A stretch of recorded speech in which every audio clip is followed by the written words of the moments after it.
Bonjour, aujourd'hui je vais vous parler d'un reportage qui n'a pas été fait à des milliers de kilomètres d'ici, mais en France, qui donc n'a pas été tourné dans un pays en guerre, et pourtant, c'est une des expériences les plus pénibles de ma vie de reporter. Nous sommes en 1993 et non pas en 2021. Et pourtant, la place Stalingrad est le centre de la vente de crack, je dis bien de crack, comme en 2021. Le crack, à ce moment-là, est une nouvelle drogue qui vient des États-Unis. Alors il faut absolument faire un reportage sur ces pauvres R qui se droguent partout à Stalingrad. Alors, je vous le rappelle, nous sommes en 1993, c'est-à-dire il y a 28 ans. Depuis, rien n'a changé. Alors, comment tourner? Avec des mini-caméras et un enregistreur Betacam dans le dos. J'opte pour cette solution et je vais me déguiser en clochard.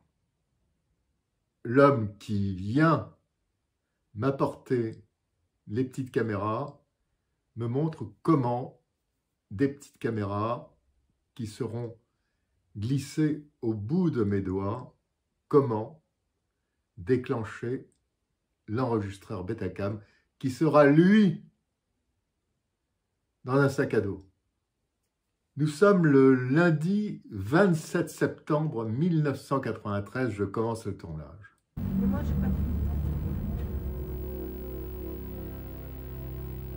Canal, corridor, escalier, couloir, l'endroit est sinistre.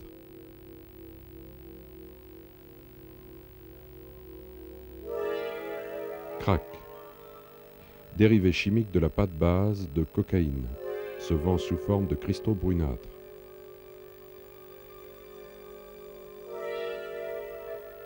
Crack, fumé ou inhalé, la drogue du pauvre. Crack provoque un flash très court avec euphorie, hyperexcitation, hallucination. Crack, troubles respiratoires, pulmonaires et cérébraux. Sous les arcades, les dealers attendent les clients. Le manque, la douleur constante, insupportable, le besoin vital, épuisant. Il lui faut sa dose, le prix 100 francs. Il ne les a pas. Heureusement, les cristaux s'éparpillent lors des descentes policières, des bagarres, des bousculades ou des délires. Il doit se procurer sa dose, il doit avoir sa merde. Sans ça, peut-être qu'il va crever à cause de la souffrance. Une femme rampe désespérément, cherchant des cristaux de crack. Elle a encore une copine, une fille qui essaie de l'attirer de là, qui négocie auprès du dealer. Mais elle non plus, elle n'a plus d'argent.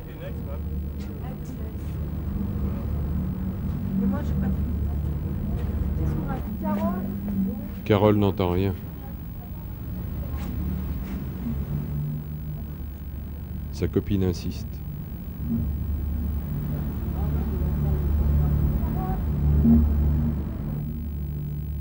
Puis abandonne.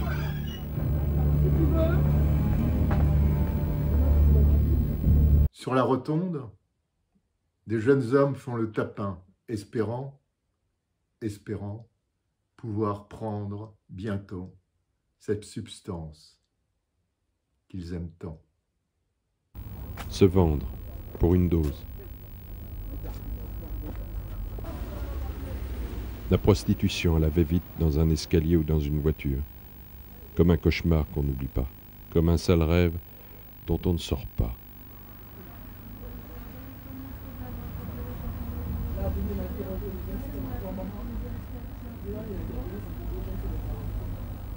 Cercle infernal.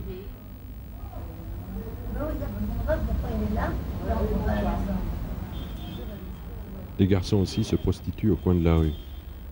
Là, ils attendent. Le manque, ce besoin atroce, urgent.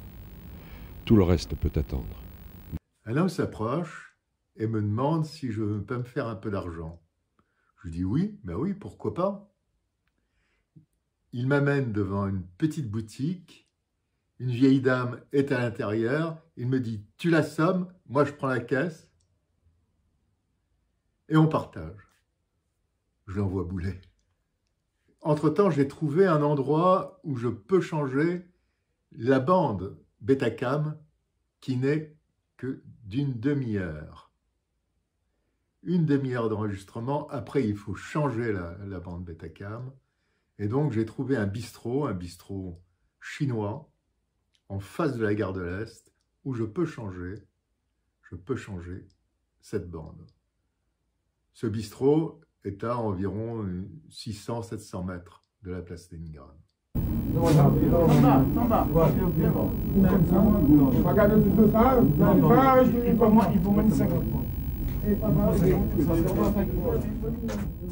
Bon, les tournages se succèdent. Ça fait maintenant 3 nuits que je suis sur place. Vendredi, je fais une curieuse rencontre. Le livreur technicien qui m'avait amené les caméras à la boîte est là, devant moi. Il fait partie de ces gens qui se calment. Il m'a reconnu. Bon, je l'attrape, je l'amène dans le bistrot chinois. Il me demande pourquoi je suis là, si je fume du crack. Je lui dis non, je fais un reportage, tu le sais bien, mais voilà un peu d'argent et ne me balance pas. Il me dit promis, je ne te balancerai pas.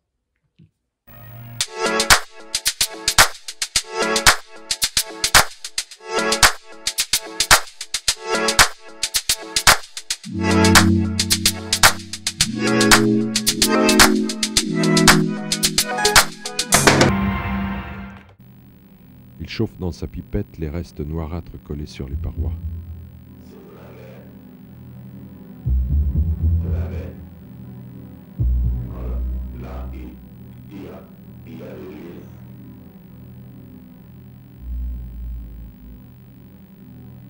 Le crack, ce mot, ce plaisir déchirant, il peut encore aller le chercher au fond du tube.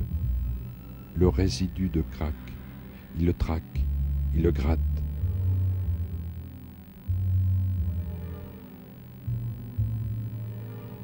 Il le chauffe.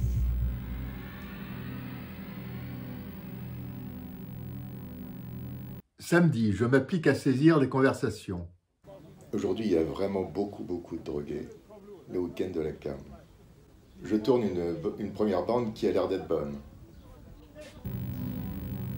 Dealer, souvent consommateur mais aussi pousseur, celui qui pousse, qui propose, qui pousse à la consommation. Crachant sa fumée au drogué qui s'approche et respire son haleine, le mépris de la douleur. Il est 3 heures du matin. J'en suis à peu près sûr, les 15 minutes de tournage que j'ai fait sont bonnes, stables. Il y a vraiment maintenant plus grand monde sur la place et je me prépare à partir. D'un seul coup, la peur me saisit. C'est quelque chose d'indéfinissable. Je ne sais pas. Il y a quelque chose. Je ne sais pas pourquoi.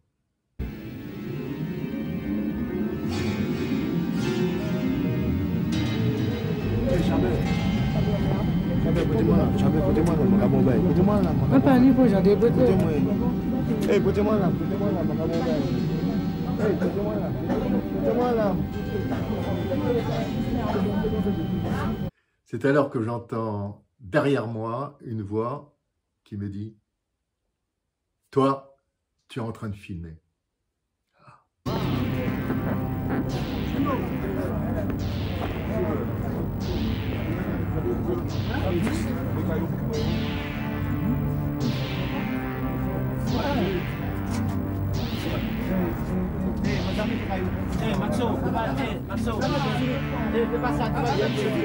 La panique m'envahit. Je cours. je cours à corps perdu, je traverse une rue, j'entends derrière moi un fracas. Je me dis que mes poursuivants sont en train de se rétamer la gueule. Mais devant moi, je vois des ombres qui traversent la rue et qui viennent vers moi, venant du métro aérien. Et d'un seul coup, je suis plaqué au sol. Je vois une dizaine d'ombres se pencher vers moi. Et puis, c'est la nuit. Plus tard, je reviens à moi. Je suis devant une vitrine du McDonald's, place Stalingrad. C'est assez étrange parce que la vitre de cette vitrine se teinte en rouge. Je ne comprends pas pourquoi. Je regarde mes bras et je vois de drôles de jets qui partent de mes mains. Ce sont mes artères qui sont sectionnées. Je redouble de coups.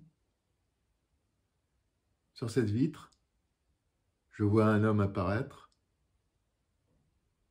qui me dit « Non, on ne rentre pas ». Et je m'évanouis.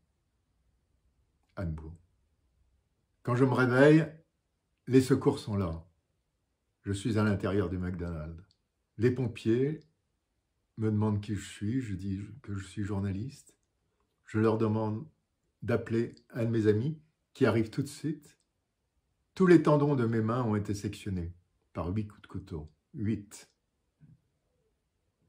Il a fallu l'intervention d'un chirurgien pour reprendre les tendons et les suturer dans les mains.